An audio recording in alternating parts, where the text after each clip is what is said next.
So my title today is What is Wrong with Saying Slavery Dehumanized Enslaved People? It is a commonplace in the historical literature that slavery dehumanized enslaved people. There are plenty of right-minded reasons for saying so. It is hard to square the idea of millions of people being bought and sold, of sexual violation and natal alienation, of forced labor and starvation with any sort of humane behavior. These are the sorts of things that should never be done to human beings. But by terming these actions inhumane and suggesting that they either relied upon or accomplished the, quote, dehumanization of enslaved people, we are participating in a sort of ideological exchange that is no less baleful for being so familiar. We are separating a normative and aspirational notion of humanity from the sorts of exploitation and violence which history suggests may well be definitive of human beings. We are separating ourselves from our own histories of perpetration. More importantly for my argument today is the ideological traffic that occurs through the word dehumanization. As part of the work of holding on to a normative notion of humanity, one that can be held separate from the supposedly inhuman actions taken by so many actually existing human beings over the course of human history, historians sometimes argue that these actions were so violent, so obscene, so inhuman that in order to live with themselves, their perpetrators had to somehow dehumanize their victims. While that somehow remains a problem, for it is never really specified what combination of unconscious, cultural, socio-functional factors make a somehow, it is the assumption that a slave trader could not swing a baby by the feet into a post in order to silence its cries, or that a planter could not try to jam the broken handle of a hoe down the throat of a field hand, or that slaveholders could not refer to their property as darkies or Negroes or hands or wool, or still less price them out and sell them, without having first dehumanized their slaves that I want to question. The apparent right-mindedness of such arguments notwithstanding, I'm going to begin by arguing that the idea that slavery dehumanized enslaved people is misleading, harmful, and worth resisting.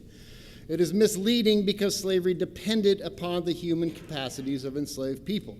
It depended upon their reproduction, it depended upon their labor, and it depended upon their sentience.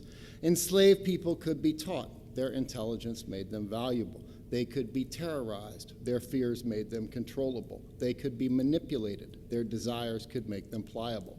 And they could be tortured, beaten, starved, raped, humiliated, and degraded. It is these last that are conventionally understood to be the most inhuman of slaveholders' actions and those that most dehumanized enslaved people. And yet it is these actions, I would argue, that epitomize the failure of this set of terms to capture what was at stake in slaveholding violence, the extent to which slaveholders depended upon violated slaves to bear witness, to provide satisfaction, to provide a living, feeling, suffering, human register of their power.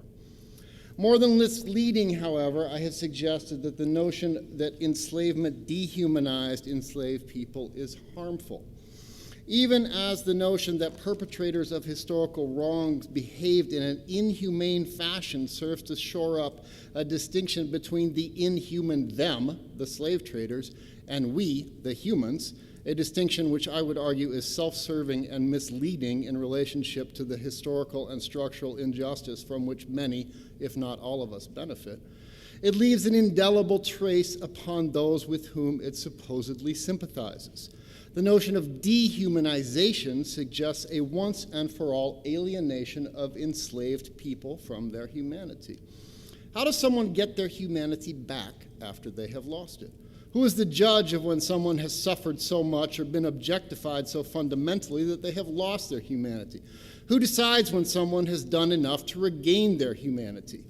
These explicitly hierarchical and paternalist character, the explicitly hierarchical and paternalist character of these questions suggests to me that the question of the dehumanization of enslaved people, whatever work it was intended to do, is locked in an inextricable embrace with the very history of racial abjection it ostensibly confronts. Now, it could be argued that my interpretation of the word dehumanized is grammatically fundamentalist and intellectually obtuse. that the point of saying that slavery dehumanized enslaved people is to draw attention to the immoral actions of slaveholders rather than making any real point about the actual objection or not of enslaved people. I would respond by citing a recent prize-winning history of slavery in 18th century North America, which emphasizes that throughout their varied history, African American slaves, quote, strove to preserve their humanity. Even as historians have explicitly and insistently vindicated the notion that enslaved people were human beings, they have implicitly and unwittingly suggested that the case for enslaved humanity was in need of being proven again and again. I think this is actually a reiteration of the sorts of reiteration that Lynn Festa talked about earlier. By framing their, quote, discovery of the enduring humanity of enslaved people as a defining feature of their work, after all, the words I have just quoted are the final words of the final sentence of the final paragraph of the introduction of the book in which they appear, and by casting their work as proof of black humanity, they have rendered that supposedly proven effect intellectually probationary. As understandable as they are, efforts to separate the category of the human, the inhuman, and the dehumanized, I am suggesting, create an unanticipated set of intellectual and ethical overflows. Trying to excavate a transcendent and normative notion of humane behavior out of the past misrecognizes the obdurate fact that these are the things that human beings do to one another. But even more problematically, in the effort to lift human beings out of the muck of their own past behavior, it retraces the incised ideologies of racial abjection that persist down to the present day. Narrowing in on the question of dehumanization, I think we can begin to identify a thread in the historical literature that ties the historiography of slavery to the overhanging question of human rights.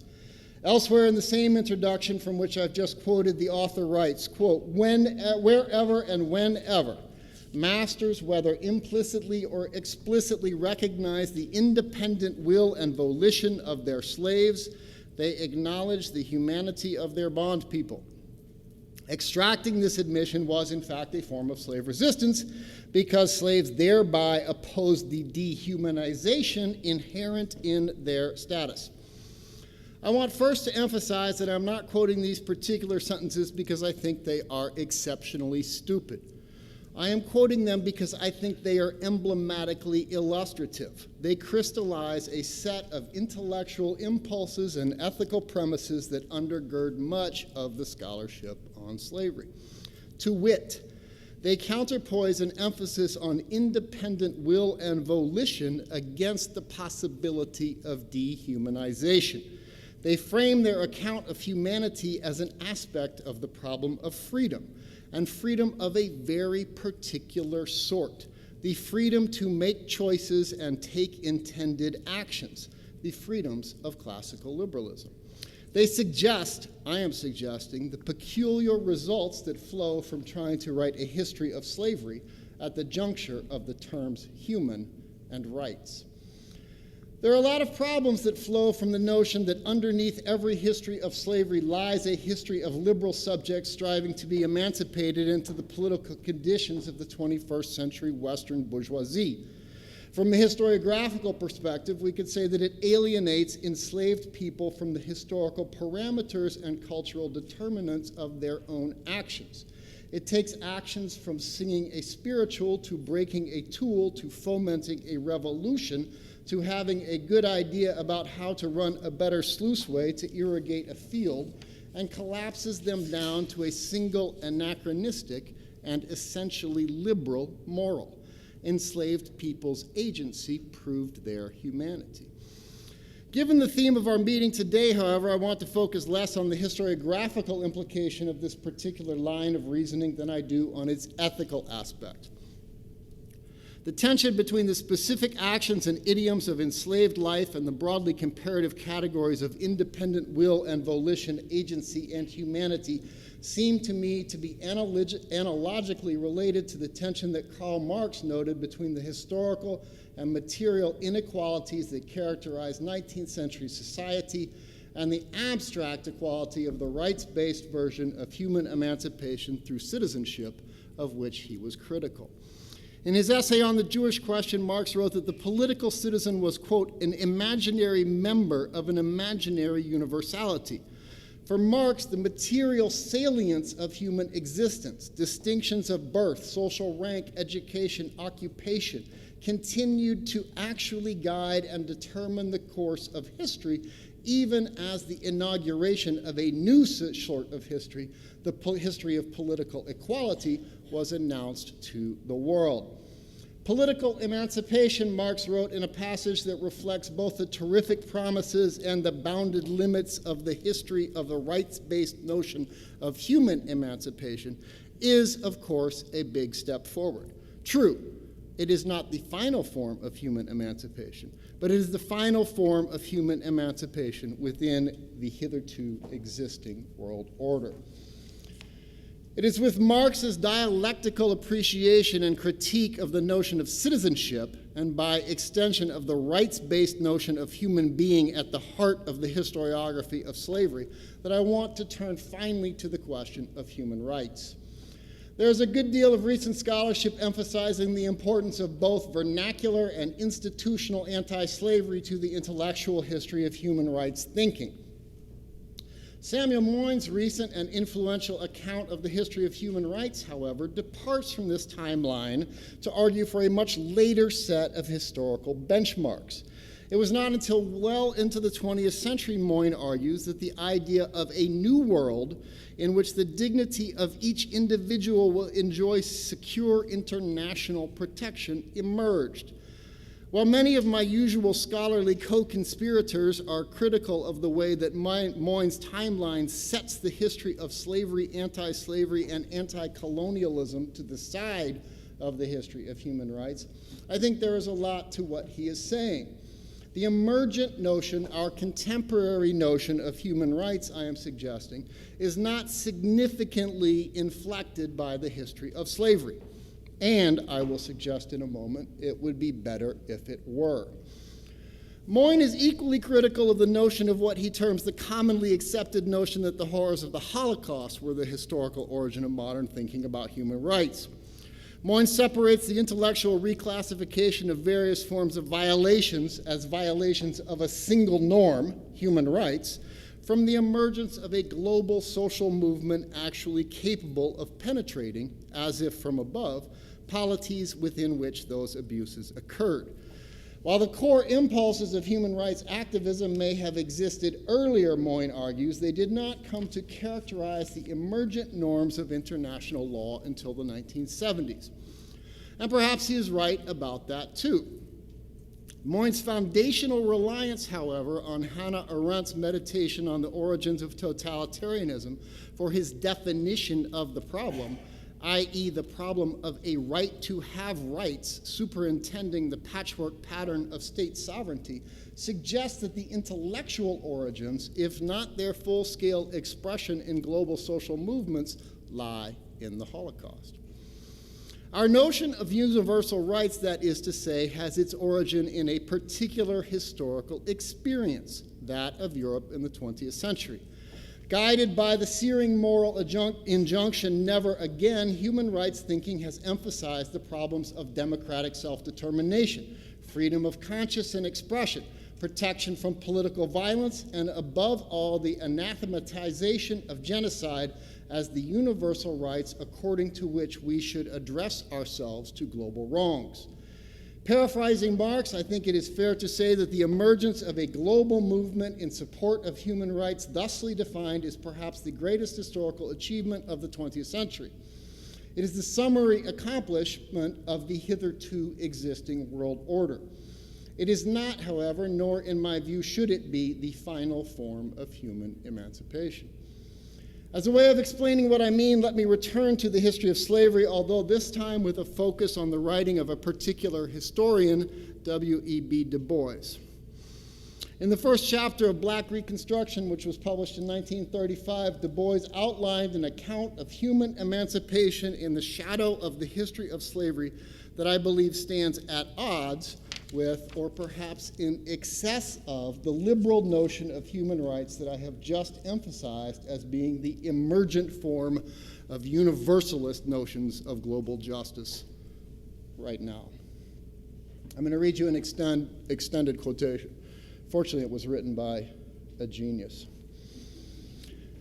That dark and vast sea of human labor in China and India, the South Seas and all of Africa, the West Indies and Central America, and in the United States, that great majority of mankind on whose bent and broken backs rest today the founding stones of modern industry, shares a common destiny. It is despised and rejected by race and color, paid a wage below the level of decent living, driven, beaten, prisoned, and enslaved in all but name, spawning the world's raw material and luxury: cotton, wool, coffee, tea, cocoa, palm oil, fiber, spices, rubber, silks, lumber, copper, gold, diamonds, leather. How shall we end this list, and where? All these are gathered up at prices lowest of the low, manufactured, transformed at fabulous gain, and the resultant wealth is distributed and displayed and made the basis of world power and universal dominion and armed arrogance. Here is the real modern labor problem. Here is the kernel of the problem of religion and democracy, of humanity. Out of the exploitation of the dark proletariat comes the surplus value filched from human beasts, which in cultured lands the machine and harnessed power veil and conceal. The emancipation of man is the emancipation of labor, and the emancipation of labor is the freeing of that basic majority of workers who are yellow, brown, and black. If it is true that for Du Bois slavery was not one wrong among many, but a particular, if paradigmatic wrong, then it follows that its redress also needs to be thought through in specific rather than universal terms. Its wounds might not be susceptible of being bound by general remedies. Its wrongs might not be mended by universal rights. There is much to be said about the sort of notion of global justice that follows from Du Bois' stipulation of slavery and its afterlives as the emblematic forms of 20th century injustice. And I only have time for a few brief observations with which I will close. First of all, Du Bois mounts his critique of modern injustice from the standpoint of Africa and what has become to be called the global South, rather than from Europe and the global North. This is freedom not as an absolute condition to which we are tending, but as a social relation dependent upon what Lynn Festa, following Rob Nixon, about whom I heard from Favolia Glimpse only last night, calls the slow violence of the process of production. So we had a conversation this morning about consumption that was only punctuated by a conversation about production. It is focused on the question of extraction and distribution between classes and areas of the world. It proposes the generalization of an account of historical wrong based in the experience of racial capitalism's global proletariat, rather than the generalization of the rights of citizens that have emerged as the characteristic freedom of the metropolitan bourgeoisie. It is historically deep. It emphasizes the ways in which present distributions of privilege and abjection are related to past patterns. It opens a pathway along which historically deep notions of reparations, rather than a synchronic focus on rights, might be seen as the only adequate forms of redress. Further, an emphasis on slavery as a paradigmatic wrong would entail a notion of justice predicated upon questions of gender and sexuality, on the ways that reproductive invigilation and natal alienation, the subordination of the social reproduction of one group of people to the purposes of another, were core features of the human wrongs of slavery. This is a theme that Du Bois is throughout Du Bois' writing, although not in the passage I have just quoted. Finally, and this is where I will finish, it suggests the possibility of relating a critique of the instrumentalization of human being through slavery to the instrumentalization of nature in capitalist forms of extraction. To quote Du Bois again, this time from his essay Of the Black Belt, Yet even then, the hard, ruthless rape of the land began to tell. The harder the slaves were driven, the more careless and fatal was their farming.